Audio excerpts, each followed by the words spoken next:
I could just keep going forever because I have had an insane life, and I will just continue to tell these stories, even though I've told most of them on my podcast Worst First. But for those of you that are new, welcome to the chaos.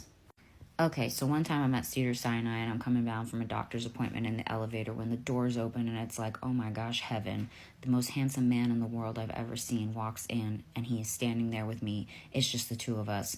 And he's looking at me and I'm looking at him and he's looking at me and I'm looking at him and neither of us are saying anything and I'm too weak to say something because I'm just a young girl and he's just an older man, but he's very attractive. And then I happen to see he's a doctor and I'm like, oh shit. And then I happen to look at his finger and there's no wedding ring on it. And I'm like, oh shit. And then I'm like, oh my God, Brittany, say something. But I'm too shy. The elevator door opened. It's time for me to get off. And he goes, wait, you're the most beautiful girl I've ever seen. I have to take you out to dinner. And he gives me his card. That shit says cardiologist. I'm like, bitch, you better be good at your job because I'm about to have a heart attack right now and I'm going to need CPR stat. So I call him.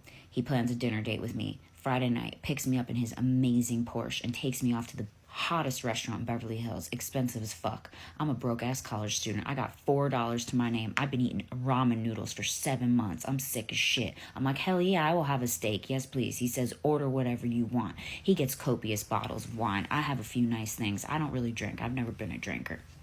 The bill comes. I'm like, wow, this has been a really amazing evening. The conversation was amazing. The food was amazing. This is great. The bill's just sitting on the table. I'm like, that's interesting. Then I see this motherfucker start doing this.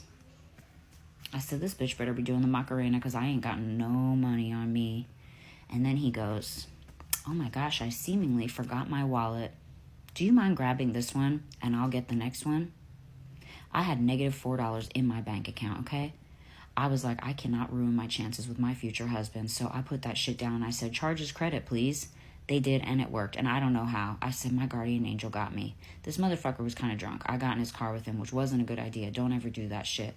I get in his car with him. He drives me home, and I said, hey, just call me when you get home because I can tell you're really drunk, and I think you need to be careful, and just let me know you get home safely.